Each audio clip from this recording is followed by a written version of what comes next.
नमस्कार। भारतीय जनता पार्टी प्रदेश कार्यालयामध्ये आयोजित या पत्रकार परिषदेमध्ये आपल्या सगळ्यांचं मनापासून स्वागत।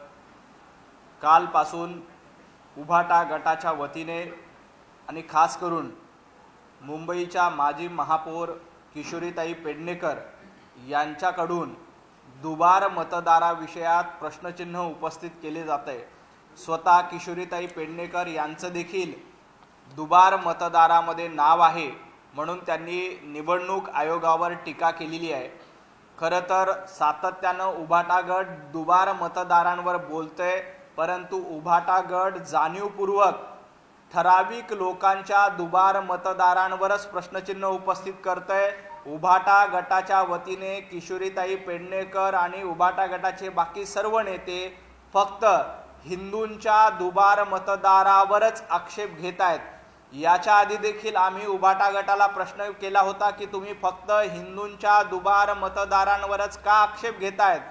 त्याच वरळीमध्ये मोठ्या प्रमाणात मुस्लिमांची अल्पसंख्याकांची दुबार यादी माझ्या हाती आहे, ज्याच्यामध्ये शेकडोनी मुस्लिम दुबार मत आहेत, परंतु उभाटा गट त्याबद्दल चकार शब्दानं देखील बोलायला तयार नाही। मी ही याच्या यादीमधली काही नावं तुम्हाला वाचून दाखवतो। एका मतदारांची 2-2, 3-3 ठिकाणी नावं आहेत आणि ही यादी मला उभाटा गटाच्या वरळीतील एका ज्येष्ठ उभाटा गटाच्या नेत्यांनी दिलेली आहे आणि त्यांनी मला सांगितलं की आम्ही किशोरीताई आणि उभाटा गटाच्या नेत्याला विनंती केली की ही यादी तुम्ही दाखवा, परंतु त्यांच्यामध्ये ही यादी दाखवायची हिम्मत नाही, कारण त्यांना भीती आहे की आपण मुस्लिम दुबार मतदारांवर शंका उपस्थित केली तर मुस्लिमांची मतं आपल्याला मिळणार नाहीत।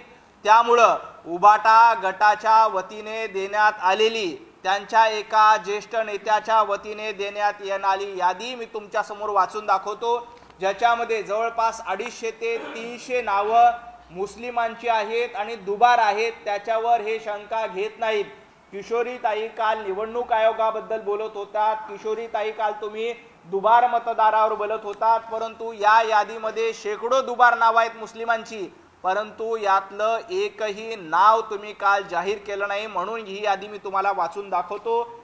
याच्यामध्ये बूथ क्रमांक 62 आणि बूथ क्रमांक 148 वर शेख मोहम्मद इक्बाल यांचं 2 वेळेला नाव आहे। एका ठिकाणी ॲड्रेस आहे तिलक नगर आणि दुसऱ्या ठिकाणी नाव वीर जिजामाता नगर ब्लॉक बी doctor E Moses road.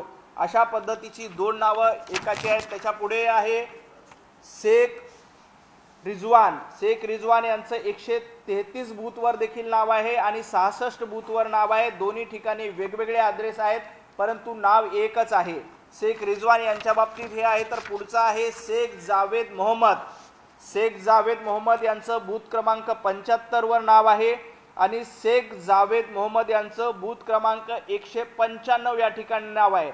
Shaikh Javed Mohammed मध्ये सुरुवातीला जे पासून जावेदचं स्पेलिंग आहे आणि दुसऱ्या ठिकाणी झड पासून जावेदचं स्पेलिंग आहे।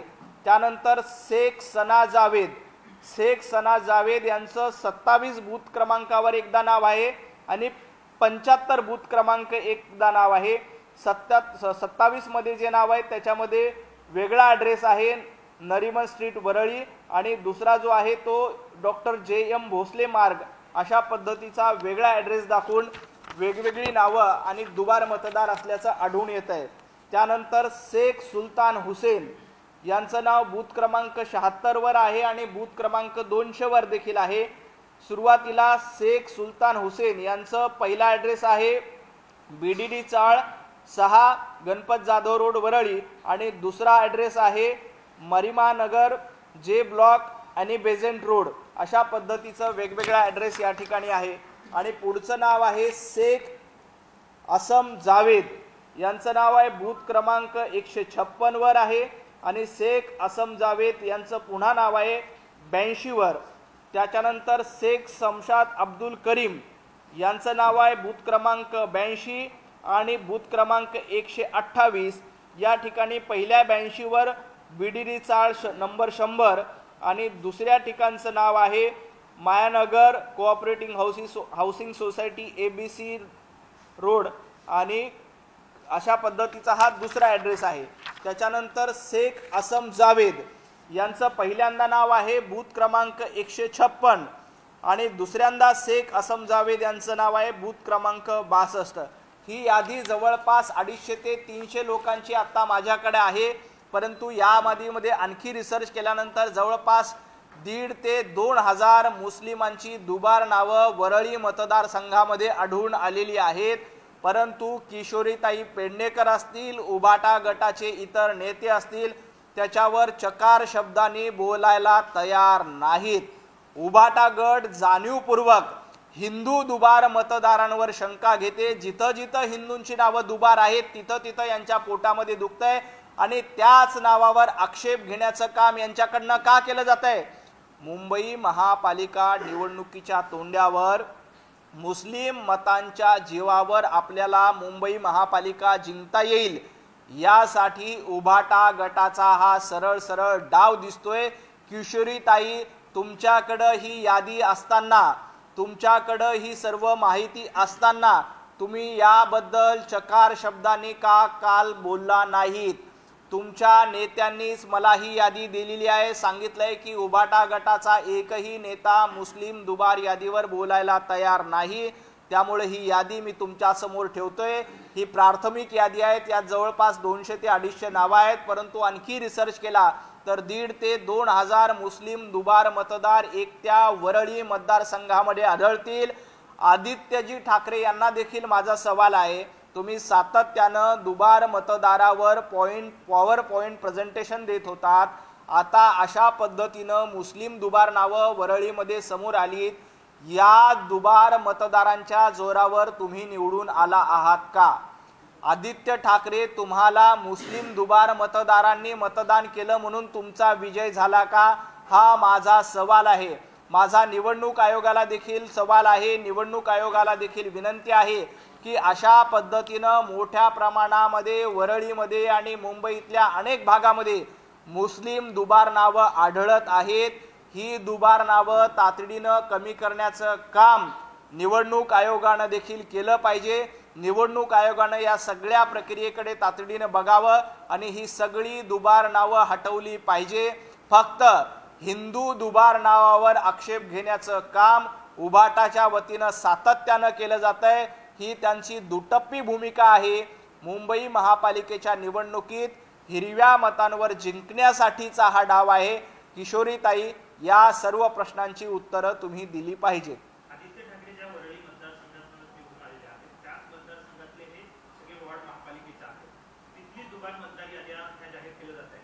ज्या मतदारसंघामध्ये आदित्य ठाकरे निवडून आले आहेत तिथली दुबार मतदार यादी जाहीर केली जाते, तुमची वेगळी काय मागणी आहे का? नाही, याचा अर्थ असा स्पष्ट आहे की आदित्यजी ठाकरे, तुमच्या मतदारसंघात जर का 20-22 हजार दुबार नावं आहेत असं तुमचं मत आहे, तर त्या दुबार मतदारांच्या जोरावरच आदित्य ठाकरे निवडून आलेत का?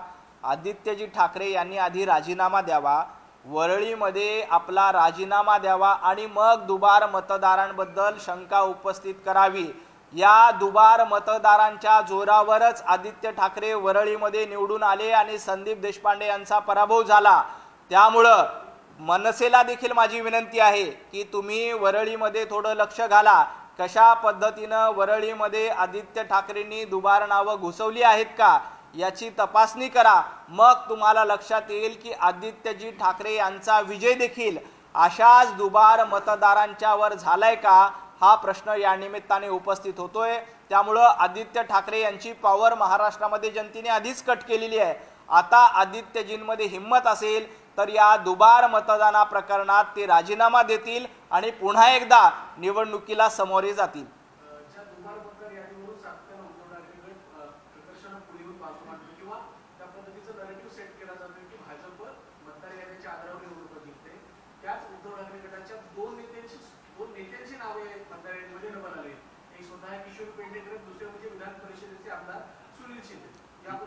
माझं किशोरीताईंना देखील म्हणणं आहे, किशोरीताई, तुमचं नाव 2-2 वेळेला कसं आलं? तुम्हीच त्याची नोंदणी केली होती का? तुम्ही नोंदणी केली असेल, तुम्हाला फायदा व्हावा म्हणून अशा पद्धतीची नोंदणी केली असेल, म्हणून कदाचित किशोरीताईंचं 2 वेळेला नाव आलं असेल। त्यामुळे किशोरीताईंचं नाव समोर आल्यानंतर विनाकारण निवडणूक आयोगावर टीका करतायत अशा पद्धतीने ज्यांच्या कोणाची दुबार नावे असतील त्या सगळ्यांची हटवली पाहिजे। आणि सगळ्यात महत्त्वाचं म्हणजे अशा पद्धतीचे हजारो मुस्लिमांची नावं आहेत, ती हटवण्यासाठी किशोरीताई का मागणी करत नाहीत? काल पत्रकार परिषद घेऊन किशोरीताई एवढ्या जोरजोरात ओरडत होत्या, बोलत होत्या। किशोरीताई, ही नावं तुमच्याकडे होती ना, तुम्ही जी यादी तपासली त्यामध्ये ही नावं देखील तुमच्या समोर आली होती, परंतु तुम्ही या नावाबद्दल आक्षेप घ्यायला तयार नाहीत, या नावाबद्दल चकार शब्द काढायला तयार नाहीत। आणि आता भारतीय जनता पार्टी या नावाबद्दल बोलते। किशोरीताई, तुम्हाला उत्तर द्यावं लागेल की या नावावर तुम्ही ऑब्जेक्शन का घेतलं नाही? वरळीमधल्या या नावाचा तुम्हाला फायदा होणार आहे का? वरळीमधल्या या मतदारांमुळे तुम्ही निवडून येणार आहेत का? आणि त्याच्यामुळं अशा पद्धतीनं तुम्ही मुस्लिम दुबार मतदानांवर शंका घेत नाहीत आणि फक्त जाणीवपूर्वक हिंदू मतदारांना टार्गेट करण्याचं काम, हिंदू दुबार मतदारांना टार्गेट करण्याचं काम किशोरीताई पेडणेकर आणि उभाटा गटाकडनं केलं जात आहे। काल मालवणमध्ये ह्या पद्धतीनं प्रकार समोर आला। निलेश राणे यांनी भाजप कार्यकर्त्याच्या घरी पैसे जे आहेत ते निवडणुकीसाठी वापरण्यासाठी ठेवले गेले असा आरोप भाजपतर्फे करण्यात आला, त्यावरती काय स्पष्टता आलेली आहे, काय?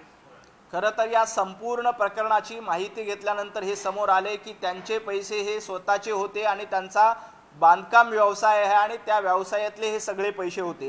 मुळामध्ये अशा पद्धतीची धाड टाकण्याचा अधिकार राणेंना नाही आहे। कुठलीही यंत्रणा असेल तर यंत्रणेच्या मार्फत धाड टाकला जाऊ शकते। एखाद्याच्या घरामध्ये घुसखोरी करणं, एखाद्याच्या घरामध्ये अनधिकृतपणे जाणं हे चुकीचं आहे। निवडणुकीबद्दल तुम्हाला काही शंका असेल तर अधिकृतपणे तुम्ही निवडणूक आयोगाकडे तक्रार द्यायला पाहिजे, अधिकृतपणे पोलिसांमध्ये तक्रार द्यायला पाहिजे। ते न करता तुम्ही डायरेक्ट फेसबुक लाईव्ह करत एखाद्या कार्यकर्त्यांच्या घरामध्ये जाता, कार्यकर्त्यांच्या घरामध्ये धाड टाकता। तुम्हाला हा अधिकार कोणी दिलेला आहे? भारतीय जनता पार्टी कधीही पैशाच्या जोरावर निवडणूक लढत नाही। भारतीय जनता पार्टीचा सर्वसामान्य नागरिकांवर विश्वास आहे, सर्वसामान्य मतदारांवर विश्वास आहे। सर्वसामान्य मतदार भारतीय जनता पार्टीलाच आशीर्वाद देतात। माझा राणेंना सवाल आहे, तुम्ही ज्या वेळेला विधानसभेला निवडून आला होतात तेव्हा तुम्ही अशाच पद्धतीनं मालवणमध्ये पैशाचं वाटप केलं होतं का? याचं उत्तर आधी तुम्ही द्यायला पाहिजे। जर का पैसे वाटून मालवणमध्ये निवडणूक जिंका येत असेल तर तुम्ही देखील अशा पद्धतीचं वाटप केलं होतं का? याचं उत्तर आधी द्यावं। भारतीय जनता पार्टी कधीही अशा पद्धतीनं निवडणुकीत पैसे वाटपाचे धंदे करत नाही। भाजपाचा कार्यकर्त्यांवर आणि सर्वसामान्य नागरिकांवर विश्वास आहे, पण दुर्दैवाने काल आमच्याच कार्यकर्त्यांच्या घरी धाड टाकून त्याच्या व्यवसायाचे पैसे निवडणुकीसाठी वापरले जात आहेत असा खोटा आरोप केलाय। मी काल देखील म्हटलं होतं की हे भारतीय जनता पार्टीच्या विरोधातलं षडयंत्र आहे आणि आता ते षडयंत्र समोर आलेलं आहे। विरोधी पक्षाचे प्रदेशाध्यक्ष हे त्या संघटनेचे राज्याचे प्रमुख असतात। महायुतीतल्याच एका आमदारांकडनं भाजपच्या प्रदेशाध्यक्षांवरती, जो सगळ्यात मोठा पक्ष महायुतीतला आहे, त्यांच्यावरती थेट नाव घेऊन आरोप केले जात आहेत। राणेंचं म्हणणं आहे की प्रदेशाध्यक्षांच्या सांगण्यावरच हे सगळे प्रकार होत आहेत। हे तुम्ही कसं याला? माझी उपमुख्यमंत्री एकनाथजी शिंदे यांना देखील विनंती आहे की आपण महायुती म्हणून राज्य सरकारमध्ये आहोत, महायुती म्हणून अनेक ठिकाणी निवडणुका लढतोय, काही ठिकाणी युती झाली नसल्यामुळं मैत्रीपूर्ण लढत होते, परंतु अशा पद्धतीचे कार्यकर्त्यांच्या थेट घरात जाणं, त्या ठिकाणी धाड टाकणं हे बंद केलं पाहिजे। माझी एकनाथजी शिंदे यांना आपल्या माध्यमातून विनंती आहे की त्यांनी त्या लोकांना समजून सांगावं की भारतीय जनता पार्टीच्या विरोधात जर का तुम्ही अशी कारवाई करणार असाल, भारतीय जनता पार्टीच्या विरोधात अशी भूमिका घेणार असाल तर ते महायुती म्हणून योग्य नाही। शिंदेंनी आपल्या संपूर्ण कार्यकर्त्यांना नेत्यांना समजूत घातलं पाहिजे। शरद पवारांनी टिप्पणी केली आहे। शरद पवार असं म्हणतात की आताच्या निवडणुका कामावर नाही तर पैशावर जिंकल्या जातात आणि अर्थकारणाच्या माध्यमातून निवडणुका जिंकल्या जात असतील तर त्यावर न बोललेलंच बरं। आदरणीय शरद पवार साहेब महाराष्ट्रातले ज्येष्ठ नेते आहेत। फक्त पवार साहेबांना मला एकच आठवण करून द्यायची आहे, बारामतीमध्ये जेव्हा रोहित पवार विधानसभेच्या निवडणुका लढत होते त्यावेळेला बारामती ॲग्रोचे कर्मचारी कर्जत जामखेड मतदारसंघामध्ये पैसे वाटतानाचे व्हिडिओ समोर आले होते। त्यावेळेला बातम्या देखील झाल्या की बारामती ॲग्रोचे कर्मचारी रोहित पवारांसाठी कर्जत जामखेड मतदारसंघामध्ये पैसे वाटत आहेत। आदरणीय पवार साहेब, आपण हा सल्ला रोहित पवारांना देणार आहात का? रोहित पवार फक्त 1200 मतांनी कर्जत जामखेडमध्ये निवडून आले होते. मग त्यावेळेला हे 1200 मतदान आपण पैसे वाटून घेतलं होतं का? ज्या पद्धतीनं कर्जत जामखेड परिसरामध्ये मतदानाच्या आदल्या दिवशी बारामती ॲग्रोचे कर्मचारी मोठ्या प्रमाणात सापडले होते. अनेक ठिकाणी आमच्या राम शिंदे यांच्या कार्यकर्त्यांनी त्यांचे व्हिडिओ देखील शूट केले होते. त्यामुळे रोहित पवारांनी पैसे वाटण्याच्या मुद्द्यावर बोलू नये. आणि आदरणीय पवार साहेबांना माझी विनंती आहे की हा पैसे न वाटण्याचा सल्ला आधी आपल्या नातवाला रोहित पवारांना जर का दिला असता तर बरं झालं असतं. तसं झालं असतं तर कर्जत जामखेडची निवडणूक रोहित पवारांना कधीही जिंकता आली नसती. फक्त पैशाच्या जोरावर कर्जत जामखेडची निवडणूक रोहित पवारांनी जिंकलेली आहे. आणि बारामती ॲग्रोच्या कर्मचाऱ्यांचं सहकार्य घेऊन हे पैसे वाटप झाल्याचे आरोप त्याही वेळेला झाले होते. माध्यमात त्या सगळ्या बातम्या आहेत. रोहित पवारांनी असा ट्विट केलं आहे की भाजप कशा पद्धतीने निवडणुका जिंकतं हे आता समोर आलेलं आहे आणि निलेश राणेंना शाबासकी दिली त्यांनी. निलेश राणेंना शाबासकी देण्याच्या आधी रोहित पवारजी आपल्या घरात काय चालतं याचं आत्मचिंतन करा. आपल्या कर्जत जामखेड मतदारसंघामध्ये ज्या पद्धतीनं तुम्ही पैसे वाटप केले होते त्याचे व्हिडिओ आले होते, माध्यमात बातम्या आल्या होत्या. कशा पद्धतीनं गावागावामध्ये जाऊन बूथपर्यंत जाऊन मतदारांपर्यंत जाऊन आपण पैसे वाटप करत होता हे सगळं महाराष्ट्राला माहिती आहे. महाराष्ट्राला याची पूर्ण कल्पना आहे की रोहित पवारांनी विजय कसा मिळवला. त्यामुळं शाबासकी देण्याच्या ऐवजी आपल्या मतदारसंघामध्ये पैसे वाटप कशा पद्धतीने सुरू होते हे रोहित पवारांनी एकदा महाराष्ट्राला सांगावं. आणि पैसे वाटून निवडून कसा येतं याचा फॉर्म्युला एकदा रोहित पवारांनी महाराष्ट्राला द्यावा. अंबादास दानवेंनी एक पोस्टर ट्विट केलं. उमरगा येथील प्रचारात हे पोस्टर आहे. त्या पोस्टरवर एकनाथ शिंदे यांच्यासोबत सोनिया गांधींचा फोटो आहे, राहुल गांधींचा फोटो आहे. त्या एकनाथ शिंदेनी उद्धव ठाकरे सोनिया गांधींसोबत गेले म्हणून त्यांची साथ सोडली. तेच आता एकनाथ शिंदे त्यांच्या फोटोवर गाण्यावर. खरं तर अंबादास दानवे यांनी सोनिया गांधींबद्दल बोलूच नाही.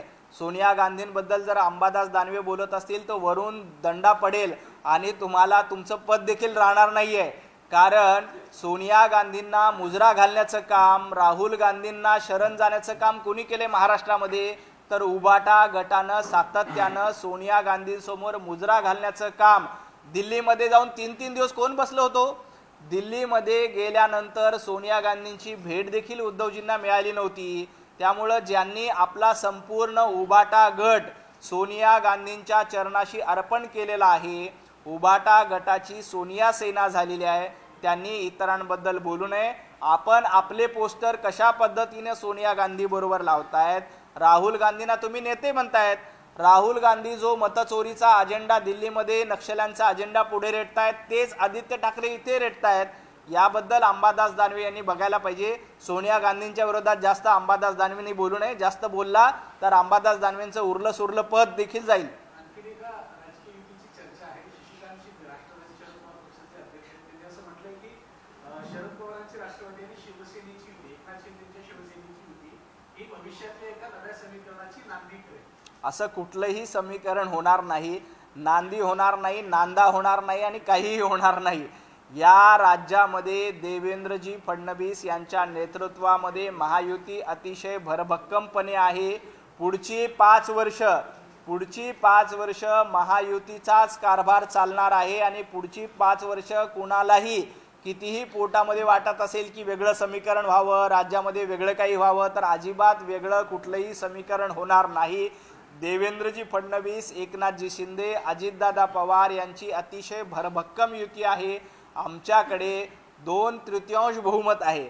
त्यामुळे असे नवे समीकरण आले तर विधानसभेतही त्याचा काही परिणाम होणार नाही. स्थानिक स्वराज्य संस्थेच्या निवडणुकीमध्ये महायुतीच क्रमांक 1चा असेल आणि भारतीय जनता पार्टीच्या नेतृत्वात बहुतांश जागा या महायुती जिंकतील याच्यामध्ये अजिबात शंका नाही. आपण बघताय या निवडणुकीमध्ये महाविकास आघाडीचे नेते कुठे दिसत आहेत का? उद्धवजी ठाकरे यांनी एक तरी सभा नगरपालिकेच्या नगरपंचायतीच्या निवडणुकीसाठी घेतली का? राज ठाकरे यांनी एक तरी सभा घेतली आहे का? काँग्रेसच्या सभेला प्रतिसाद मिळतोय का? काँग्रेसचे नेतेच जात नाहीत. बाळासाहेब थोरात गायब दिसतात, पृथ्वीराज चव्हाण गायब दिसतात. फक्त हर्षवर्धन सपकाळ कुठे कुठे प्रसिद्धीसाठी आरोप करताना दिसत आहेत. बाकी एकही काँग्रेसचा नेता ग्राउंडवर नाही, उबाटा गटाचा नेता ग्राउंडवर नाही. राष्ट्रवादी शरद पवार गटाची अवस्था देखील अगदी तशीच आहे। शरद पवार साहेबांनी आज पत्रकार परिषद घेतली। रोहित पवार वगळता राष्ट्रवादीचा शरद पवार गटाचा एकही नेता मैदानात नाही। त्यामुळे या सर्व स्थानिक स्वराज्य संस्थांच्या निवडणुकीमध्ये निकाल लागण्याच्या आधीच या महाविकास आघाडीने पराभव स्वीकारलेला आहे। महायुतीचं सरकार आहे राज्यामध्ये आणि वर्षभरात एक वर्ष होऊन त्याच्या कारभाराला एक वर्ष होईल सुद्धा भाजपचा मुख्यमंत्री असताना सुद्धा सहयोगी पक्षांना मात्र मुख्यमंत्री पदाचे स्वप्न पडतात ते जाऊन म्हणून राष्ट्रवादीकडनं विधान केली जातात। काल दादा भुसेंनी पण विधान केलं, एकनाथ शिंदे पुन्हा एकदा राज्याचे मुख्यमंत्री होते। स्वप्न बघायला अजून जीएसटी लागत नाही, स्वप्न बघायला अजून टॅक्स लागत नाही। महाराष्ट्रातल्या जनतेनं विधानसभेच्या निवडणुकीमध्ये अतिशय स्पष्ट कौल दिलेला आहे की देवाभाऊंच्या नेतृत्वातच ही निवडणूक झाली आणि देवाभाऊच पुढचे 5 वर्ष मुख्यमंत्री राहतील, याच्यामध्ये कुठलाही बदल होणार नाही। प्रत्येकाला वाटतं की आपला नेता मुख्यमंत्री व्हावा, प्रत्येकाला अपेक्षा असते, पण त्यासाठी बहुमत आवश्यक असतं, त्यासाठी आमदारांची आकडेवारी आवश्यक असते। आता बहुमत महायुतीकडे आहे आणि भारतीय जनता पार्टीला जनतेच्या आशीर्वादामुळे सर्वात जास्त जागा मिळाल्या। त्यामुळे कुणीही कितीही स्वप्न बघितली तरी पुढची 5 वर्ष ही स्वप्न पूर्ण होणार नाहीत आणि त्याच्यानंतर देखील भारतीय जनता पार्टी जनतेच्या मनावर राज्य करतं। जनतेचे आशीर्वाद भारतीय जनता पार्टीच्या सोबत आहेत। शशिकांत शिंदे म्हणाले ना की पवारांची राष्ट्रवादी शिंदेची शिवसेना समीकरण होऊ शकतं, पण त्याचा काही कुठलंही समीकरण होणार नाही। पवारांची राष्ट्रवादी असू द्या किंवा अजून कोणी असू द्या, पवारांच्या राष्ट्रवादीची विधानसभेमध्ये काय अवस्था झाली आहे तुम्ही बघितलंय। त्यामुळे असं कुठलंही नवीन समीकरण येणार नाही। आणखी एक मुद्दा मला या निमित्ताने आपल्याला मांडायचा, काल 26/11चा मुंबईवरचा हल्ला झाला। या हल्ल्याच्या निमित्ताने मुंबई महाराष्ट्र काँग्रेसने एक ट्विट केलं आहे। हे ट्विट मी तुम्हाला दाखवतो। या ट्विटमध्ये महाराष्ट्र काँग्रेसनं जाणीवपूर्वक एक असं नाव घुसवलं की ज्याचा या संपूर्ण प्रकरणाशी काहीही संबंध नाही। काँग्रेसनं काय म्हटलंय ट्विटवर, 26 नोव्हेंबर 2008 रोजी मुंबईवर झालेल्या भ्याड हल्ल्यात प्राण गमावलेल्या सर्व ज्ञात अज्ञात निर्दोष नागरिकांना तसेच या हल्ल्यात मुंबईकरांच्या रक्षणासाठी आपल्या प्राणांची बाजी लावणारे शहीद हेमंत करकरे, तुकाराम ओंबळे, अशोक कामटे, सलीम खान, लक्षात घ्या सलीम खान व इतर बहादूर जवानांना भावपूर्ण श्रद्धांजली। आता सलीम खान नावाचं कोणीही जवान किंवा सलीम खान नावाचा एकही व्यक्ती मुंबईच्या हल्ल्यामध्ये शहीद झाला नाही, परंतु जाणीवपूर्वक सलीम जावेदची स्टोरी लिहायची, फेक नरेटिव्ह पसरवायचा, मुंबई महापालिका निवडणुकीच्या तोंडावर मुंबईतल्या मुस्लिम लोकांची मतं मिळवायची, यासाठी अशा पद्धतीनं सलीम खान नावाचं एक कॅरेक्टर उभं केलं जातं आणि काय सांगितलं जातं तर 26/11च्या हल्ल्यामध्ये ते शहीद झाले। आता हे सलीम खान नावाचं कॅरेक्टर अस्तित्वातच नव्हतं। आपण संपूर्ण रेकॉर्ड तपासा, त्याच्यामध्ये कुठेही सलीम खान नावाचा कोणीही व्यक्ती शहीद झाला नाही। तरीही जाणीवपूर्वक एका धर्माचं लांगुलचालन करण्यासाठी आणि मतं मिळवण्यासाठी अशा पद्धतीनं सलीम खान नावाचं कॅरेक्टर याच्यामध्ये घुसवलं जातं। हे मतांचं लांगुलचालन आहे। सलीम जावेदच्या स्टोरी निर्माण करण्याचा प्रयत्न जसा झाला तसंच काँग्रेसच्या वतीनं अशा पद्धतीनं फेक स्टोरी निर्माण करण्याचा प्रयत्न केला जातोय। परंतु आपल्याला कल्पना असेल मुंबईमध्ये अशा पद्धतीनं तुम्ही कितीही मतांचं लांगुलचालन करण्यासाठी असे ट्विट करत असाल तरी तुम्हाला मुंबईकर हे सहन करणार नाहीत। जेव्हा ही बाब आम्ही निदर्शनास आणून दिली तेव्हा काँग्रेसनं या सगळ्या प्रकरणामध्ये पळ काढला आणि हे ट्विट डिलीट करून टाकलं आणि काँग्रेस नेहमीप्रमाणे पाय लावून पळून गेली। काँग्रेसची ही सवयच आहे, एखादा मुद्दा टाकायचा, एखादा मुद्दा समोर आणायचा आणि त्याच्यावर विरोध झाला की पळून जायचं। हे राहुल गांधी देखील सातत्यानं करतात। राहुल गांधीने देखील स्वातंत्र्यवीर सावरकरांना माफीवीर म्हटलं होतं आणि मग कोर्टामध्ये त्यांना माफी मागावी लागली। आता देखील मुंबई काँग्रेसनं अशा पद्धतीचा एक फेक नरेटिव्ह पसरवण्याचा प्रयत्न केला आणि भारतीय जनता पार्टीच्या कार्यकर्त्यांनी ही गोष्ट निदर्शनास आणून दिल्यानंतर पळून जाण्याचा प्रयत्न केला, हे ट्विट डिलीट केलं। परंतु ही काँग्रेसची मानसिकता काय आहे? हर्षवर्धन सपकाळ, तुम्ही याचं उत्तर दिलं पाहिजे। हा सलीम खान तुम्ही कुठून आणला? या सलीम खानला कसं जन्माला घातलं? हा सलीम खान कोण आहे? या सगळ्या प्रश्नाची उत्तरं हर्षवर्धन सपकाळ तुम्हाला द्यावी लागतील। आणि मुंबईकर हा प्रश्न विचारतायत की असे फेक नावं तुम्ही का घालतायत? हर्षवर्धन सपकाळ आणि महाराष्ट्र काँग्रेसला याचं उत्तर द्यावं लागेल। काल बोरिवलीमध्ये तुमचे प्रमुख पदाधिकारी कविश खंडकर यांच्यावर हल्ला झालेला आहे, या हल्ल्याकडे तुम्ही भारतीय जनता पार्टीचे मुंबईचे सरचिटणीस आणि भारतीय जनता पार्टीचे प्रदेश प्रवक्ते गणेशजी खंडकर यांच्यावर काल भ्याड हल्ला करण्याचा प्रयत्न बोरिवलीमध्ये झाला आणि उभाटा गटाच्या काही लोकांनी जाणीवपूर्वक अशा पद्धतीनं मुद्द्याची लढाई गुद्द्यावर आणण्याचा प्रयत्न करतायत।